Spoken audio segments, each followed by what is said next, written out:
Doctor Pawase अर्धांगवायू पुनर्वसन आणि निसर्गोपचार केंद्र. निसर्गरम्य आणि प्रदूषणमुक्त वातावरणात 20 कॉटचे उत्तम मशिनरी आणि सर्व सुविधा उपलब्ध असलेले सुसज्ज निसर्गोपचार केंद्र. अर्धांगवायू, मान, पाठ, कंबर आणि सांधेदुखी, हातापायांना मुंग्या येणं, टाचदुखी, चेहऱ्याचा पॅरालिसिस, ॲक्युपंक्चर, फिजिओथेरपी, जलचिकित्सा, बाष्पचिकित्सा, योग चिकित्सा, मालिश चिकित्सा, चुंबक चिकित्सा, आहार चिकित्सा आणि माती चिकित्सा. संपर्क डॉक्टर रमेश पावसे, ठिकाण हिवरगाव पावसा, रायतेवाडी रोड, तालुका संगमनेर. संपर्क 9623 25 67 22. संगमनेर तालुक्यातील झोळे गावात साहेबराव भीमाजी उनवणे या 70 वर्षीय वृद्धाचा अज्ञात व्यक्तीनं धारदार शस्त्रानं खून केलाय. रविवारी रात्री घराच्या पडवीत जेवण करून उनवणे हे झोपले होते, तर मध्यरात्रीच्या सुमारास अज्ञात व्यक्तीनं धारदार शस्त्रानं त्यांच्या डोक्यावर वार केला आणि यातच त्यांचा मृत्यू झाला. सोमवारी सकाळी साहेबराव यांची सून श्रद्धा ही घराबाहेर येताच तिनं आपले सासरे रक्ताच्या थारोळ्यामध्ये पडल्याचं पाहिलं. त्यानंतर तिनं आरडाओरडा केला आणि मग मुलगा दीपक यानं तात्काळ या घटनेची माहिती तालुका पोलिसांना दिली. घटनेची माहिती मिळताच तालुका पोलीस ठाण्याचे निरीक्षक देविदास ढुमणे, उपविभागीय पोलीस अधिकारी सोमनाथ वागचवरे, पोलीस कॉन्स्टेबल अमित महाजन यांसह पोलिसांनी घटनास्थळी धाव घेतली. पोलिसांनी घटनास्थळाचा पंचनामा केला, मात्र घटनास्थळी कोणत्याही वस्तू आढळून आल्या नाहीत अशी माहिती तालुका पोलिसांनी दिली. इथं श्वान पथकालाही पाचारण करण्यात आलं. त्याचबरोबर फॉरेन्सिक पथकाला देखील बोलावलं गेलं.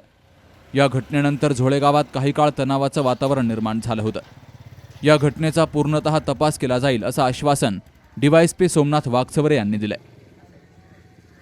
आज सकाळी साधारणपणे 6-6:30च्या दरम्यान संगमनेर तालुका पोलीस स्टेशन हद्दीमधील झोळे या गावामध्ये एक सिनियर सिटीजन वय वर्ष 77 साहेबराव भीमाजी उन्नवणे यांचा संशयास्पद रीतीमध्ये झोपलेल्या अवस्थेत मृतदेह मिळून आलेला होता.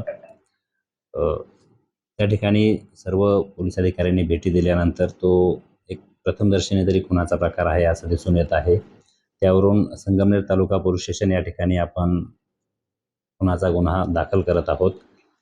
आपली सर्व काही पोलीस टीम आहे तालुका पोलीस स्टेशन या ठिकाणची टीम, त्याचप्रमाणे स्थानिक गुन्हे शाखेची टीम, तसेच वरिष्ठ अधिकारी आम्ही सुद्धा त्या ठिकाणी भेटी दिलेल्या आहेत. डॉग स्क्वॉड, त्याचप्रमाणे फिंगरप्रिंट एक्सपर्टने देखील भेटी दिलेल्या आहेत. आणि याबाबत जी काही गोपनीय माहिती आहे, तसंच जे काही तांत्रिक पुरावे आपल्याला काही तपासामध्ये उपलब्ध होणार आहे, त्या सर्व बाबींचा विचार करून हा खून नेमका कशासाठी झाला असेल किंवा त्यामागे कोण आहे, त्यातील आरोपी कोण आहे, हे लवकरच आपण तपासामध्ये निष्पन्न करणार आहोत. दरम्यान या प्रकरणी तालुका पोलीस ठाण्यामध्ये खुनाचा गुन्हा दाखल करण्याचं काम सुरू आहे. तालुका पोलीस आरोपीच्या शोधात असून यातील आरोपींना लवकरात लवकर अटक करू असं आश्वासन पोलीस निरीक्षक देविदास ढुमणे यांनी दिलंय. बाबासाहेब कडू, सी न्यूज मराठी, संगमनेर.